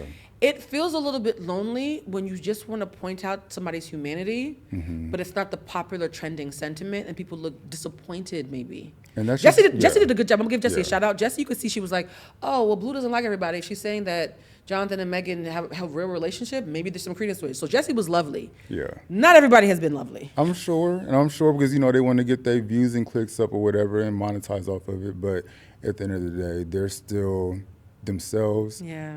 I know her to be very sweet and welcoming and Yeah. warm and inviting. That's who she's always been consistently for me.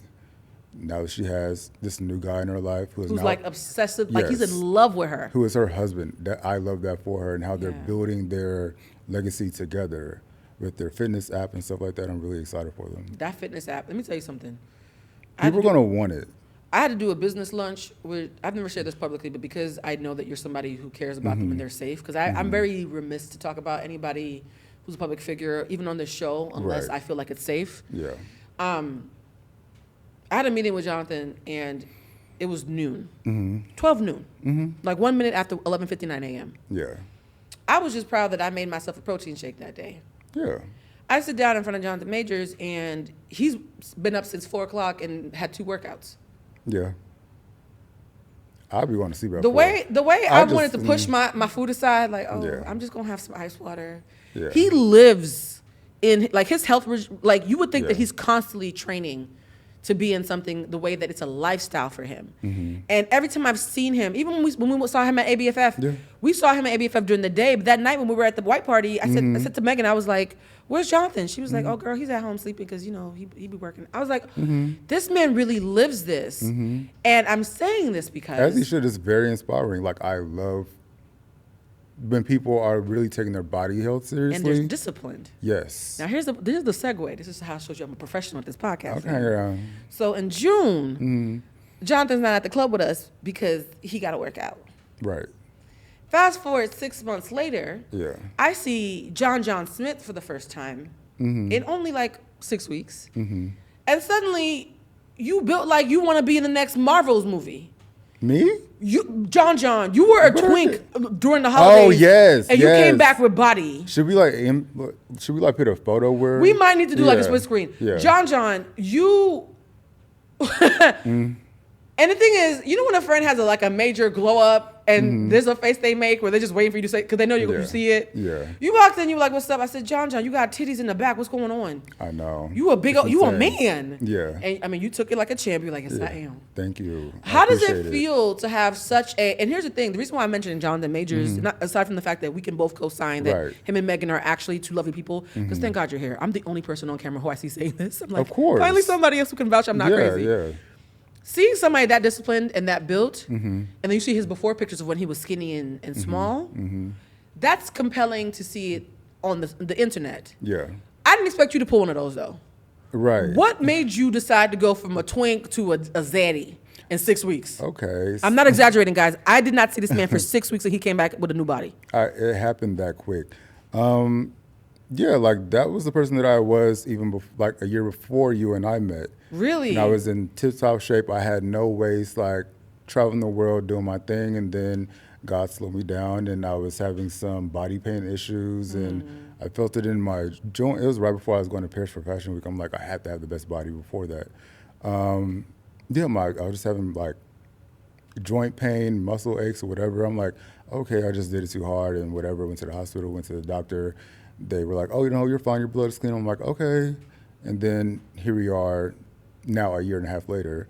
How hard did you have to go to do it so quickly, though? So for me, up until the time you and I met about a year ago, I was super skinny because I was in that much physical pain to where I couldn't work out. Couldn't work out, got it. Yeah, like it literally hurt. And then my doctor referred me to another physician and got me on medicine to help, just to help with the pain. But has that stuff like informed the way that you work out now in order to be Yes. more sustainable and kinder to your Yes. body? Because even though you're young, you're in your 30s now. You're getting up there. I wasn't taking supplements and all that shit. I was just eating and going about my day. Like I didn't really. This is what happens when you get to your 30s. Like you got to start drinking more water, like having your greens and all of your supplements and stuff like that. That was In your never, 20s, it's about being sexy. In your 30s, it's like, oh, I have to recover. Yeah, I can't just work yeah. out. I have to work on my recovery as That's well. me right now. So like for me, being able to get to where I'm at physically right now, have a more full body and stuff like that. Like, I love it. I love being bigger than smaller. Now, I really just want to get to a more of a chiseled space with the cardio, but other than that, like, we're good. Has the reception to you been different between being a slim man versus being a man who has body? Yes, everybody grabs my titties. Oh, It's I okay. didn't grab your titties, did I? No, you didn't. Yeah, because people would be wanting to grab my titties, so I know better. But like, Actually, it's crazy. Women don't do it. Guys do it. men just walk up and grab They're your. like, oh, so good to see you. I'll pick your titties away. I'm like, thank I mean, you. they are out, friend. We both have cleavage. Yeah, but- that's why I wore a pretty like festive shirt today. I don't know if you guys will see it. Is dating interesting now? Like, do you find that the guys that you run into, are they more receptive to you being thinner and more lithe, or are they more receptive to you being more muscly? The ones that I actually have known before, I had body issues or pains and stuff like that, are the same ones that wanted me when I was smaller.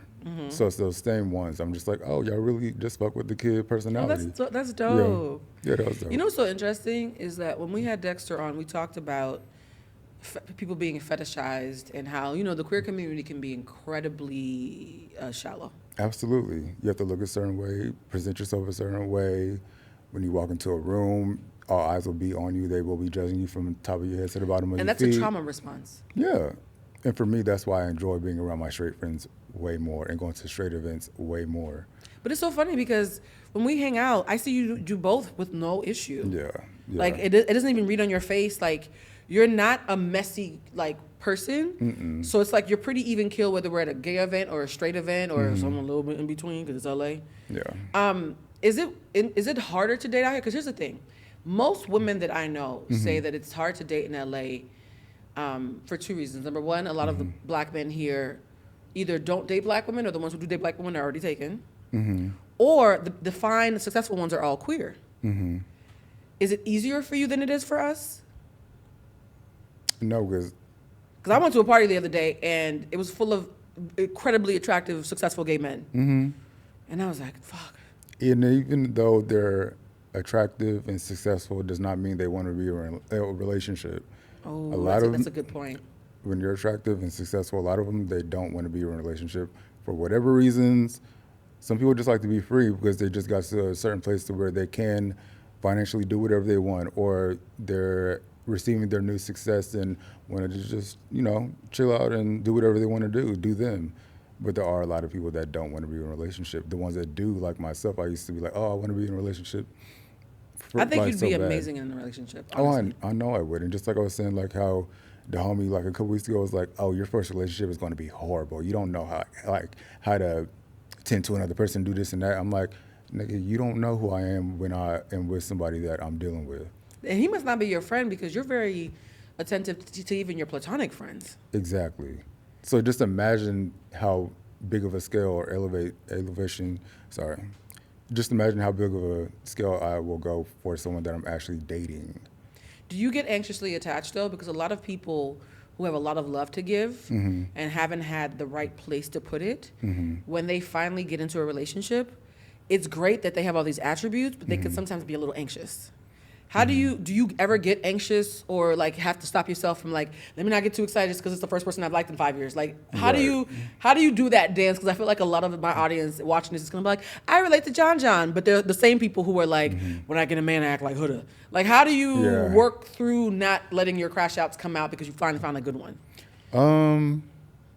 For me, I go slow with everything. I also like to do mental health check-ins with the person.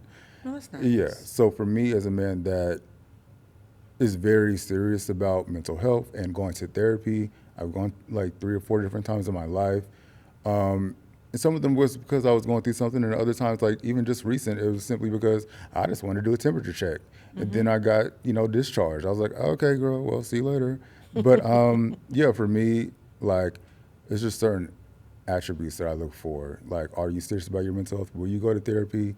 And they say yes, but then they never do. It's just like, okay, I can't be caring more about your mental health than you do. I've actually seen, I actually mentioned this to Mike, I don't know if he told you. In passing, I told Mike that I could tell something had shifted because you mentally feel stronger than I've ever seen you. We've had a full year. in a full year, and so much has happened publicly. Your mental health privately. evolution over the last year has been. Yeah.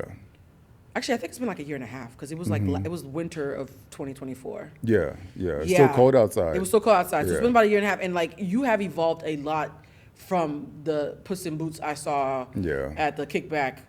Yep, that's Sad me. about some boy. Well, no, Yeah. I'm really like proud of you. Thank and I you. think for me, I have a very particular passion around Black men and their mental health, just because my first male best friend unalived himself when I was 12 because nobody took it seriously but me, and I felt so helpless. Like Yeah. he was clearly crying out for help. Nobody was there for him, and so Yeah. like whenever I see a man who's willing to be honest about going through something, my first reaction is like, let's make sure we like make him feel safe to keep going. You know what I Yeah. mean? Yeah. Now, I cannot end this interview without also mentioning, and I told you, I already warned you, so I'm not surprising you. For those of you who've been like, Blue, you're all over TikTok. What is going on? It's John-Jonne's fault. Yay! Let's clap for John-Jonne.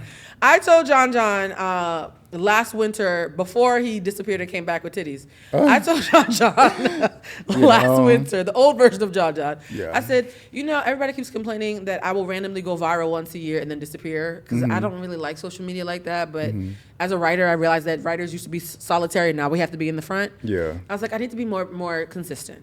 January starts, and funny enough, it was Teacher Moses that scared me into it. She was like, she and I were hanging out with Estelle for her birthday. Yeah. Girls' weekend in Miami. Yeah. Yeah. At least once a day, she'd be like, you need to do more with your talent. You need to do more. Yeah. You're supposed to be a star. What are you doing? You can schedule it even. Yeah, and I was like, why is Teacher Moses keeps having interventions with me? Like, maybe this is something here, right? Because it's Yeah. one thing if your friends say it. It's one thing if your followers say it because they're just greedy and want content. But when somebody who you just met and having a great time with, and she's a real ass bitch from Louisiana. Yeah. Okay, teachers from Louisiana. You know how they are. They call you baby, then they tell you the truth and snatch your wig. Absolutely. Something about her saying it made me realize, Blue, God is sending people that you've just met to tell you the thing you might want to listen.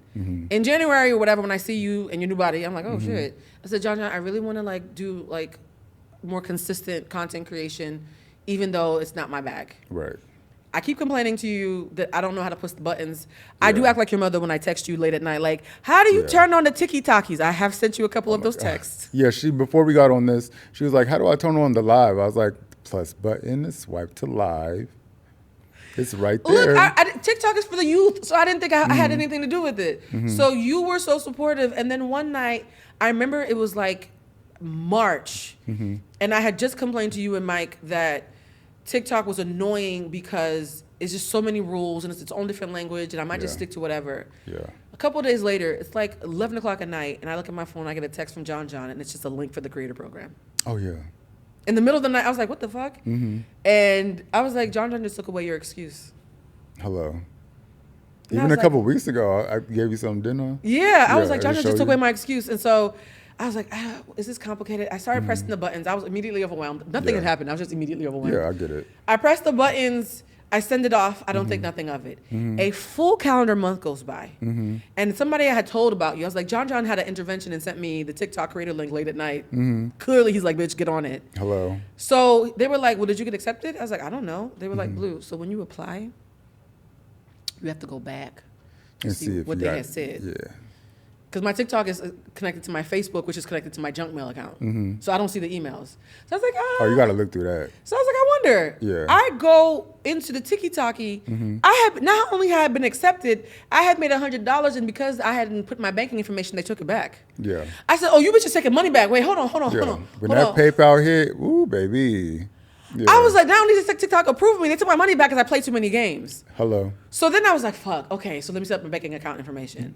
Then I see you at Soul House with Mike, and you're like, and I was like, oh, I want this product. And you were like, Blue, they'll send you the product, and then you could tell people you like it, and then you can sell it and make money off of that. So then you had to show me, and I felt like an old lady again. You had to show me how to It's do okay. TikTok shop. It's okay. That's how I would feel about Twitch. I know nothing about it, but Exactly. yeah, that would be my thing. But you know what's crazy I'm thinking about? About how your godmother said, do this FAFSA thing, and then you go to LA and make your dreams come true. And then Iris said, you know, I'm making $20K a year. This is how you do it. And you saw those examples. And now fast forward a decade later, you're like paying it back to me.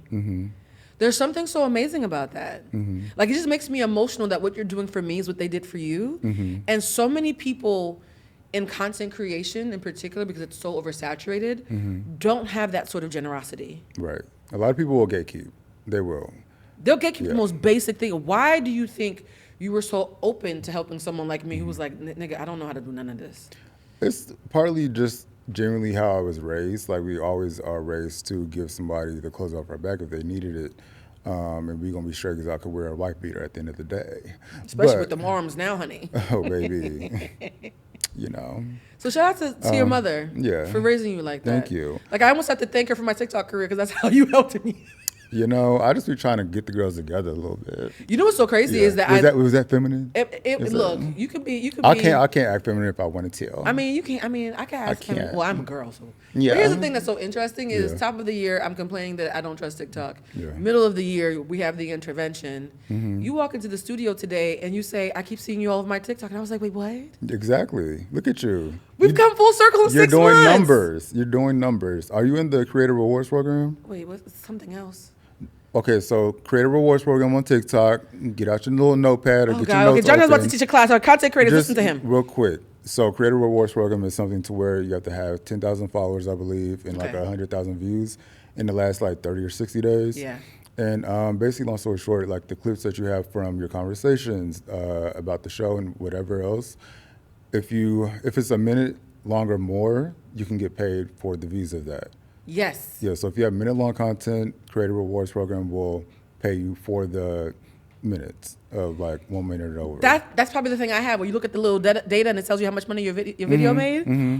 Yeah. So like people like That's major, yeah, by the way. Yeah, even if you like post once or twice a day a 1 minute thing, like you can even schedule it out a 1 minute video. Like That I would do sounds like complicated, you know, scheduling it. but you gotta look at it as like a business though. Like you know whatever clips you got on your phone, 1 minute or more, like do like a minute and 2 seconds at least. Because if you do it right at 59 or just 1 minute, it might not count. Yeah, 59 Yeah. would make me nervous. Yeah. You know what's so crazy is that you getting me on to monetizing my TikTok Mm-hmm. devastated me when I realized how much money I had lost from not doing it earlier. It's okay. We always catch up. Even there's some things that I don't speak about that I'm like, oh, I wish I would have did this or did that. I had a video that did 2.6 million views. Mm-hmm. I was unmonetized. Oh, you definitely would. And that was happening. Here's the thing. I have a video do that every year for the past 3 years on TikTok, never monetized. You would have made at least 1,400 from that. This is like for every million views, is $600 or $700. I had a video that did 1.6 recently, and I remember Yeah. thinking to myself, thank fucking God for John-Jonne. That could have been your wig money or something. Had John-Jonne not told me, this video would have been free. And that video was like $850. See, that's the ticket to London. I made videos like that all the time. Yeah. I was like, what, $800 for me to post something that I always post? Which is why I'm so sad about the 2.6. I was like, You'll do it again. You'll do it again. So I'm just gonna say this. The reason why I actually come on the podcast is I wanted on camera Yeah. to thank you for being so supportive in this new phase that I'm in of being a consistent content creator. Because this is gonna sound funny. Okay. My very first time getting paid off of social media, my very first time monetizing on social media was in 2002. 2002. The year 2002. I have been getting paid directly or indirectly from social media since 2002. Oh, y'all remember them big old Microsoft computers? Don't do that. The big white one. We had a black I'm trying to one. give you your flowers. You're making it hard. Okay, I ruined a lot of modems. So in 2002, I had a website because blogs hadn't been invented yet. Yes. I feel like a grandma at Christmas. So in okay. 2002, I had a It's blog. okay. The blog ended up being very popular, and I ended up booking my first writing job at Harvard based on my blog. And then I started a web group and started like selling stuff, like everything. I started making money in 2002 from the internet. Yeah. But I come from the old school of you got to make money while you're awake. Like you got to like sell a product or provide a service. I left worrying about that when I got like in academia and was getting checks from academia. Yeah. When I came back in 2008-ish and the whole social media like influencer thing started to bubble up, it felt like a new language. I joined Twitter and thought that was enough, and I kind of left. Yeah, Twitter was huge at that time. Because my thing was I was using social media as a card to be offered jobs in real life. Right. I wasn't using it to get paid right off the website. So for me, 23 years later, to say, hey, times have changed, and even though you've been getting paid from your social media presence, from like big players, whatever, there's a whole zeitgeist of people Yeah.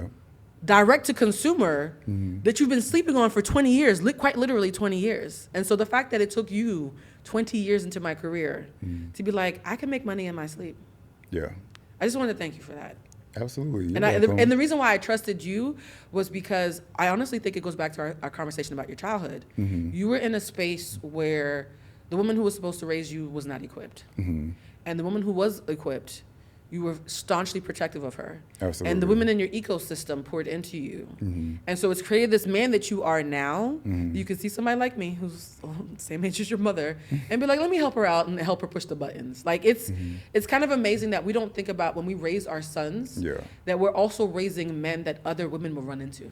Absolutely. Absolutely. So shout out to your mother. Yes.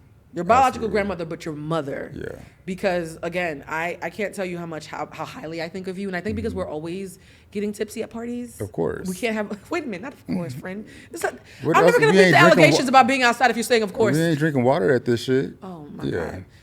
I'm trying But to shout find out to my Bertha future Lee, my mother. Yeah, no, Hey, girl. seriously. And Yeah. so this is the part that I did want us to end on this note is the conversation around legacy. Like you are your mom's legacy. Like I feel like I know her because I saw her, the person that she raised in you. Yeah. And when Malcolm, I wanted to keep this for the end because I knew I was going to get emotional. When Malcolm Jamal Warner and I found out that he had passed, I'm not going to cry. Because when I came to America, The Cosby Show was like the first time I saw a Black American family. So much of why I am a staunch defender of, I'm not going to cry. It's okay. Take your time. Yeah, I know. Ooh. See, this is why I wanted to keep this for the end. Here. Thank you. This is rough. I hope it doesn't give me wrinkles. Okay. It's not. I'll give you my Botox first and next. I still haven't had Botox yet. I'm behind on that. Oh, you doing good. I know. This is just my naked face. I need a tune-up. So much of what I know about Black American culture, I learned from watching shows like The Cosby Show, The Jeffersons, even Good Time. And I love that I saw the full gamut of, started from the bottom and I saw the top echelon, right? And so much of what I wanted to create as a family and myself, I saw in Felicia Rashad. And then when I found out that Theo's character was based on this dyslexic boy, i.e.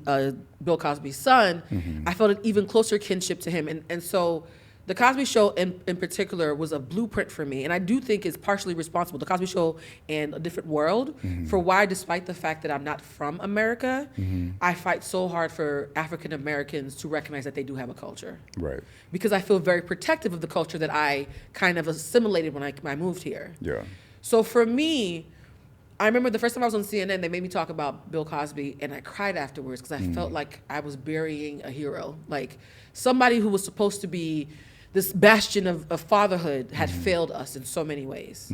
But I was so happy that at least Theo, Malcolm Jamal Warner, was the opposite. He was better than we ever thought Theo would have been. The real life Malcolm Jamal Warner was a poet. He was civically engaged. He was a great father, a great husband. And to find out that he passed at 54 on vacation with his family, it hurt me so deeply and in a way that I didn't expect. And I also think about how so many Black men don't have examples. Yeah. And so I look at him and men of his age as being the ones with the recipes that give me hope that Black men can figure out how to be there for each other without cannibalizing their women. Right. And so when we lose a guy like Malcolm Jamal Warner, I don't just feel sad for his family and for us losing him. I also feel sad for like my hope in like Black men having good examples. So I wanted to ask you as a Black man, like how did you feel when you heard the news? Because I was devastated. I did not expect to cry, but I sobbed when I found out. Yeah. I mean, I'm not gonna lie. I made a TikTok video about it. I was like, "Damn, Whitley gonna be pissed when she find out." And I had got the shows mixed up. That is hilarious, actually. Yeah. You thought it was Dwayne Wade? Yeah. You thought it was Dwayne from A Different World. That's actually funny as hell. Yeah. I mean, I had his face, but I was like, "Damn, yeah." When you finally different realized show. it was Theo. Yeah, it was Theo. You know, I really just thought about like how his character grew and elevated through the entire duration of The Cosby Show. Yeah. And how good of an example as an artist, a friend, he was in the industry. Watching his interviews and stuff is something that I always would take the time to sit and watch and, take notes if I could. Yeah. And I just couldn't imagine being on vacation with my family and my parent isn't going to be going home with us Because of the tide. the way we came. Even the thought of him being in the water and the tide taking him away, and then him coming back on shore unalived. There's something so just extra devastating about that. And then it made me think about legacy, right? And about this conversation of like, what do you want your legacy to be? Like, you're your mother's legacy. We're our parents' legacy. But then when you think about the people who are alive that we sometimes don't applaud until they've passed. Yeah. Like, I think about people like Robert Townsend. Robert Townsend is a legend. He was my doesn't mentor get in flowers college. enough. Huh? He was one of my mentors in college. Wait, Robert Townsend? Mm-hmm. Wait, hold on. Robert Townsend was one of your mentors in college? Yeah. In my film study classes. I adore him. To me, Robert Townsend is who, not to be controversial, but we're humanized. He's who I thought Bill Cosby was going to be. As far as being a good man who sincerely pours into his craft and who's been around for a long time and who doesn't gatekeep and make sure we all have recipes. Absolutely. What was it like being mentored by him? I totally didn't expect for you to say that. No, like he was definitely like, any questions I asked him, he would answer them with the most, like he was kind of like an uncle to me into our classes and stuff like that. You know, he'd show up, do his job, and walk out the door. Sometimes I'll walk with him so I can ask him like, hey, what do you think about this or that or whatever? And, you know, he would just give his input on like how we could like elevate our projects and, you know, go big or go home. And for me, like I obviously knew him for the parenthood and being a Disney Channel kid when I finally got it on cable, watching him in Up and Away. And I'm like, oh, I want to be his son in that movie and the next one if they do a second one. So, John, you've been really blessed because from what I'm hearing, despite your unconventional childhood, you had a lot of really good people in your village, like pouring into you, even into young adulthood. Yeah. I mean, I guess this is an example of what it looks like when a black boy is like has a village to take care of him, even if circumstances aren't ideal. Right. Which means now that you're older, do you ever think about, do you want to have children or how to like be that uncle now that you are on the other side of that spectrum? You're no longer the young child. You're the one who people are going to start calling uncle soon. They are calling me uncle now, which is so crazy. How does that feel? I have a multitude of nieces, and I just had my first like second godnephew. My best friend Courtney, she just had her last child. She has 2 girls and a boy, and she gave him my middle name. Oh, that's beautiful. And I was like, oh, that's so cute. Wait, your name's already John-Jonne. There's another name? It's a rhyme. John-Jonne Smith. That sounds like, I remember I told you it sounds like a Sugar Hill Gang lyric. Yeah, it sounds like old school rapping. Old Negro hymn, but it's okay. So what do you want your legacy to be, since we're talking about legacy? Like when Malcolm Jamal Warner passed, we immediately went to what a good man he was. He's a good man, Savannah. Yes. What do you want your legacy to be? I want my legacy to be I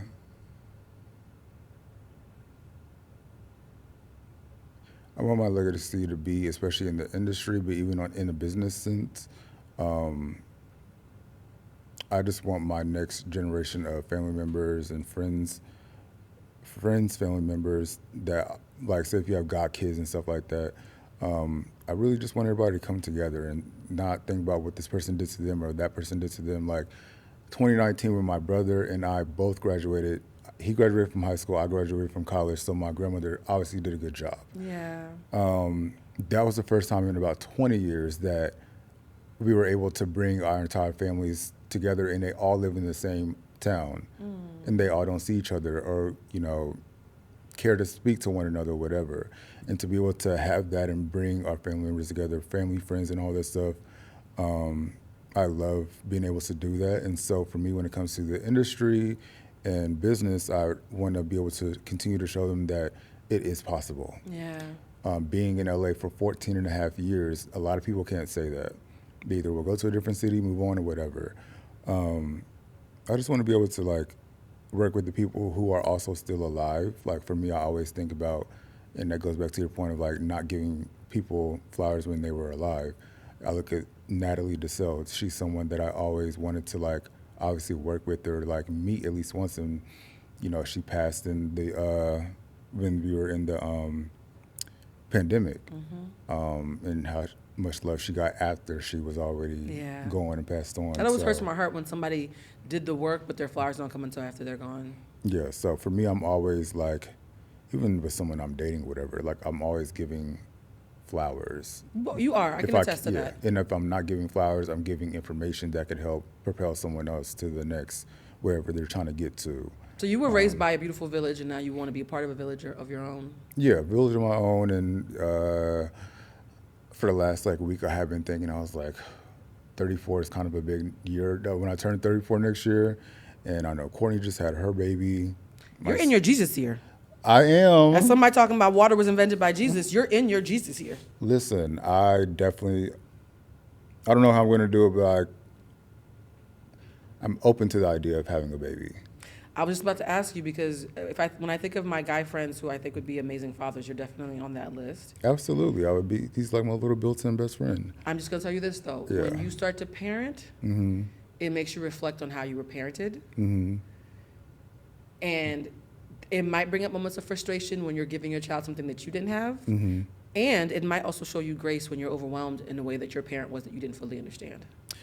Absolutely, and I think for me, Because a lot of my clients are parents, and so I spend all day listening to parents have epiphanies about, oh shit, I gotta go apologize to my mama. I mean, she was crazy still, but like, I get it. You know what I mean? Like, it's a very interesting thing that happens once you become a parent and your parent's Right. still alive. right, and for me, like I didn't have the most amazing childhood, or whatever, and also wasn't the worst. It wasn't. You know, I think back to times when we as a family, like Christmas morning 2005, losing our house to a house fire. Oh my God. And like having to run out as a family. My sister had on, she was 7 or 8 at the time. She had on this little, you know, them little jean skirts that women used to wear. Skirts. Yeah, little skirts. She ran out the back side door of the house in the snow, like screaming for help or whatever. And like, I saw how our community come together and rallied around us at that time of us losing our home on Christmas morning while opening presents. So for That is emotional damage. That's devastating. Of course, but I mean, I definitely had those moments of like being sad and crying about it, but Yeah. we moved through it as a family and as a community. So community means a lot to you. For sure, yes. Have you found a community in LA? Because I feel like when me, you, and Mike Yeah. go out, I feel like I'm going out with my cousins. Right. Yeah, I would like to say yes, we definitely have our communities and stuff like that. And there also would be a time to get back, like with the house when it caught on fire, it was 2005. I took time off when I was 22 here in LA, packed everything up, put it in storage, went home for 6 months, and God put it on me as a young man to rebuild that house. And so Oh my God. like, that wasn't, it was like maybe one of the darkest times of my life because I didn't know what I was doing, but God still made a way Yeah. for us to like do it and handle that situation financially, for me to be able to find the men who could do specific things like hang drywall or do the plumbing or the electrical. All I had to do was just sand the walls, get the flooring put in, like No, John, that's a big Paint the thing. walls. John, Like, I did you all of saying that. all I had to do was, and then you inserted a bunch of construction work. There are straight men yeah. who are full-on bad bitches. Yeah, and Who they want a do- traditional woman, but who cannot build a house. So the fact that you can actually do that, I need you to flex more about that. How would I do that? Like tell them my no, journey? but I'm saying there's Oh. no. All I did was sand and build a house. Like no, there are Yeah. because you know misogyny will tell you that straight men are like you're doing things as a. That's why I keep on saying gay men are Yeah. men, Yeah. right? You're doing things that even men who pride themselves on their toxic masculinity would not do, but you do it in a way that's unassuming, which is why I always say the most masculine man is not the one who's going to tell you he's a masculine man. Yeah. It's the man who's just going to show up as a man of integrity. Yeah, and handle business. That's what I did. Exactly. And so my question is your father in the picture at all? No, unfortunately, he passed when I was about 2 years old, and You were only 2? yeah, I mean, I'll make this quick. I only met him one time. It was that I can remember. It was at a play at either in our town or whatever. I didn't call him dad or anything like that. I just knew it was him. Yeah. I knew his energy, and so we, played little games or whatever. And then he passed in '94, which I'm just now finding out recently. So a few years, like maybe 2 or 3 years ago, my real mom, who I had an on and off relationship with, she had my sister send over his obituary. And I was in the middle of filming sketches and stuff with friends, and I was like, this just ruined my day. And I didn't want to look at it. I don't want to see it until like maybe about a month or two ago. I decided to read it. And I read his obituary and, talked more about him. And I was like, oh, this is why I like Libras, because his birthday is October 1st. And so I started looking for his siblings. There's about 9 or 11 of them on Facebook. And I came across his sister, who's a couple years older than me. And she was like, who are you? This is weird. What do you know about my brother, whatever? And I told her, I was like, he was my dad. Obviously, I wasn't in the obituary, but here's photos of me. And then, of course, she started asking about, like, my upbringing, childhood, and stuff like that, and me showing her more photos. She's like, you look just like us. I was like, I know, I'm telling you. So I've been able to recently just start getting to know his family, starting to get to know more about where he came from and all that stuff. You really are the man of the house. Absolutely. I would hope so. After living in a house full of women. Well, that doesn't always happen. Sometimes when you have a man living in a house full of women, he becomes the man who expects women to do everything for him. No, I can't do I know that. I've dated a lot of men who were in the same scenario and they didn't make the choices that you made. Absolutely. But I will say about that is, like, the only thing with, my whole dad situation is that nigga ain't give me no melanin. Oh, my God. Okay. You and him the same color. Okay. Well, a shade of black. That's fine. So Could you imagine looking like you? You might have been a hoe. You being light skinned might be the only thing that makes you decide to be on the right side. Look. It's okay. I'm going to get a spray tan next week. Don't act like a hoe because of it. Why would I not? Oh, my God. Hello. And we're back. Yeah. It was about to get emotional, and we're back. I just want to say that it's amazing. And they all bald-headed. Had you been chocolate and bald-headed, you might have been a fuckboy. Oh, absolutely. And a nose ring, girl. I'm saying this to somebody who dates a lot of sexy chocolate men, and so I can tell you about the downfalls. And here's the funny thing I always say is that a lot of chocolate men make fun of light-skinned men, but they're the ones creating them. Hello.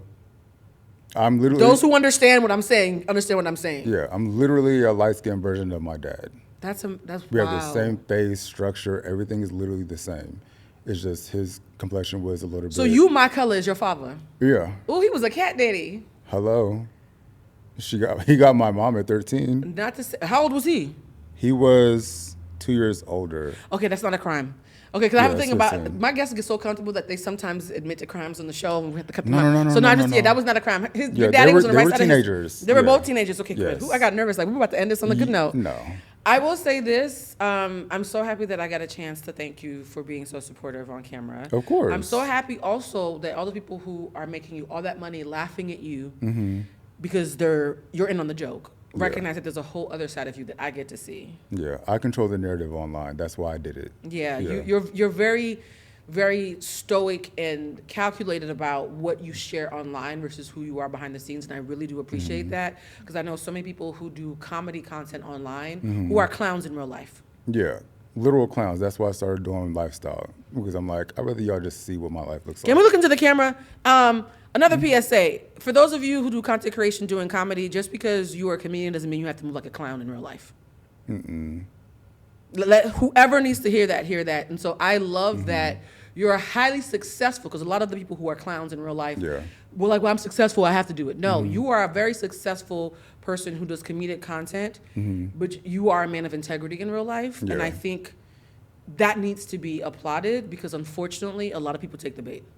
Oh, absolutely, and I appreciate that as well. Like, there are always times where I'm meeting people on the street, security guards, nurses. Even, when I go to somebody's place at 2 a.m. and the security guard's like, oh, I know you. I was just watching your videos. I'm like, I just see you on the Facebook. Yeah, I just was watching it. And then he'd be like, what apartment are you going to? And I was like, 319. He's like, oh, tell that nigga I said what's up. Oh, well. And these are older men. So I'm just like, well, at least I can't even get a sneaky. If a crime happens, you'll be safe. They'll make sure you get out alive. Absolutely. Fuck 319, but you'll get out alive. You got some water? Thank you. I love that for you. And Yeah. I will say this too. You've agreed to do the Monday Night Live. Yes, I'll do that. So you guys, we're doing this thing now where when people come on the show, if they have the availability, we do a live with them after the show comes out so they can talk to the people who just met them. Because I really like the idea of bridging the gap between my audience and people that they meet through watching the show. Right. Also, thanks to you, the show's doing numbers. Oh, you're welcome. You're welcome. I would love my 10%. Clark, wait a minute. Okay. Yeah. On that note, wait a minute. I ain't watching Kris Jenner every week for nothing. Wait a minute. This just well, here's the thing. I would like to be in a video. Okay. I would like to do a fun video, just as like research. Yeah.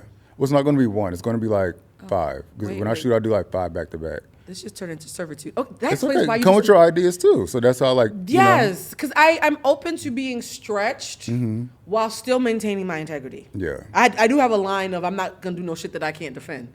I talk too much shit to do shit that I can't defend. You do, but it's okay because Wait, people wow, like. wow, you didn't have to co-sign so quick, friend. No, but it's not bad. Like some people they need to I'm learn. safe. I don't talk Yeah. shit in an unsafe way, but Right, I do pop my shit. Yeah. So I can't be in nothing corny because people are just waiting for a reason to catch me slipping. It ain't gonna be corny with me. No, it's not. That's why I trust you. Yeah, that's why it's high quality. I've been asked to be in a couple of videos, and I was like, "Yo, I'm so busy." They're like, "We didn't tell you the date." I know, but I just like stay busy. Yeah. Oh shit! I just told myself because they watched the show. It's Okay, okay. it's time to end because now I'm just Yeah. confessing secrets. All right, guys. John, please tell everybody where they can find you because I know they're obsessed. Hit it. Yeah, you can hit me on all social media at John-Jonne, John Jonne. Really, it's that simple. Mm-hmm. It must be good. All having my a name socials are like the same. The only thing that's different is like my Twitter. The next time you come on the show, we're gonna talk about your name. Yeah. I got so many questions about John or Jason. Like it's Yeah. a hip, a hop. A hip. Like I'm not mocking Yeah. it. It's really rhythmic, and so it's either brilliant or ghetto or a combination of both because ghetto and brilliant are not mutually exclusive. Well, when you have a hyphenated name, I would hope so. And then you spell the second one completely different. And I'm stuck every day. Uber calls me, "Hey, John." I'm like, "You're not my mama. It's John-Jonne." Oh, Yeah. okay. So I have that conversation every day. That's. But yeah. At least you're not like that lady who was named Pepsi Marijuana. When I used to be on Facebook, there was a very viral story, and I vetted it. It's real about a woman named Pepsi Marijuana because that's how her mother got pregnant. I know that's right. Not your name is a confession. I know that's right. But it's okay. So John is Yes. better than Pepsi Marijuana. I hope she's changed her name since then. All right, guys, you know where to find John. He will be back. We're gonna do the live. It's gonna be fun. Yeah. Ooh, we should have like wine and drinks and stuff when we do the live. And I'll wear a white beater for you guys. Oh, you're gonna have your titties out? You I got might be to. able to like market that. That's good. Yeah. If you guys want to make sure that you follow me, of course it's Ablucentric everywhere except for TikTok, which is Telusma, because I didn't think TikTok was gonna take off, so I didn't even bother to pick a name. Your own name? No, usually I do everything under Bluecentric as my branded name. That's fine. But because I didn't take TikTok seriously, it's Telusma. Because that was the default because that's my name. Well, just think of a new name and put on all of them. No, Bluecentric is giving me paid job. I'm gonna keep it Okay, up. yeah, go ahead. People know, yeah. But anyways, find me at Bluecentric everywhere but TikTok, which is Telusma. How do you spell it? BLUETELUSMA. You really are teaching me how to do the content stuff. Oh God. Because I wouldn't have never got it unless you put it on the bottom of the screen. That's true. Yeah. At Telusma, guys. And also, if you want to take my emotional intelligence class, John, I've already told you that you want to join us. Mike took it. I just got out of therapy. I don't think so. Not just playing. It's more fun than I'm therapy playing. because we get to cuss. Yeah. So Mike took it, Kendall took it. It's very. I've been hearing about this class, and so I'm like, okay. You feeling brave enough? I could do it. It's just I needed some time away from like a class because going to Yeah. college for 9 years, I'm not the only one who did it. You know, Tia and Tamara did the same thing too, and they're very smart women. I couldn't. I'm was not judging good. the 9 years. I wasn't good at math. I was always good at telling stories and like I was good at English. I was horrible at math, so it took me like So because you're not good at math, you doubled your college education? Is that what the correlation? I had to do like so it was 7 years in junior college, and Oh. then 8 and 9 was at CSUN in Northridge. That's See, what this took guy 9 knew years. to put this at the end because there's so many jokes, and I'm just gonna choose. Not. Yeah. I'm actually, yeah. That could be our skit. Me trying to teach you math. Yeah. It could be cute. Like, Can't carry the one. the No, trauma of it all. I mean, you. Here's the thing. You know the math of direct deposit. Hello. Ching ching. John's Yeah. getting paid, y'all. Yes. John-Jonne is not getting paid. Oh, you don't want to get 1801 robbed. Productions gets paid, Yes, John's company, which is John, is getting paid. which is 1801 Productions. I don't mind it. Yeah. And I'm gonna ask you what that name means too. We have so much to talk about in the live. Make a list because I have ADHD. It's my mother's address back home of the house. They have. It's a They don't know the cliffhanger. street. Oh, It's sorry. supposed to be a cliffhanger. Well, I ain't tell them how I got my name, girl. Okay, Shit. y'all, if you want to find out how John got his name, come back for the live on Monday. Yeah. Now write it down. So much to talk about. I Yeah. might eat an edible before our live because I feel like I might need it. I was actually going to ask you, did you bring shrooms? Okay. Friend, we're still on. Okay, guys, we're going to end the show. Fall25.eventbrite.com. We do all legally obtained drugs here in the state of California, so don't judge us. This is what I get for inviting my party friend to do my podcast and trying to have a serious And I know it's a John, happy hour around here somewhere. Let me end the show. Thank you for coming to another episode of Humanized, where we humanize big topics and big personalities. Yeah. John, how do you feel doing your first episode with us? Oh, I know I did good, but you did amazing. Okay. I'm so proud of you. Okay. Did you have fun? Oh, absolutely. You're not being performative. You really have fun. Well, I'm not performative. You really aren't. Yeah, clock that. Yeah. Yeah. If you had a T-shirt, it would say, of course. You could tell John-Jonne that your house blew up. He'd be like, of course. And I'm just like, John-Jonne, no, there's other reactions. It's okay. Like, just make sure you have house insurance. You're so pragmatic. All right, so guys, I know that you stayed for this long. So the last episode that we did with Dexter, we had a secret phrase that we do at the end of every episode now to show how far people have gotten. If they put this phrase in the comments, I know they've gotten to the end of the show. Okay. Guess what the phrase was for the last episode? John-Jonne's finally here, because John-Jonne was running late. So for those of you who posted John-Jonne's finally here for the last episode, it's the same John-Jonne. John-Jonne, what do you think the phrase should be for those who made it to the end of this episode? It has to be something affirming that I want to see in my comments. Well, here I go. Like Frazier said, here I go. It has to be about us. Oh, collectively? About the show, yeah, about us. Oh, about the show. Like a word or a catchphrase? Something that would show me that they saw the show and got to this part. John-Jonne taught you. John-Jonne taught me. So this is so funny. Now you're going to be the phrase. You put yourself a second time. So John-Jonne's going to be the secret phrase twice in a week. Twice in a row. So John-Jonne taught me. If you put John-Jonne taught me in the comment section, then I know that you got to the end of the episode and you really are an OG day one. And John-Jonne, I adore you. I could not wait for Monday's conversation. Please text me ideas because I feel like there's going to be a lot to talk about. You just said like 5 things. We got it. I don't remember any of it. We can talk. Shout out to ADHD. All right, love y'all. Until next time. Bye. Bye.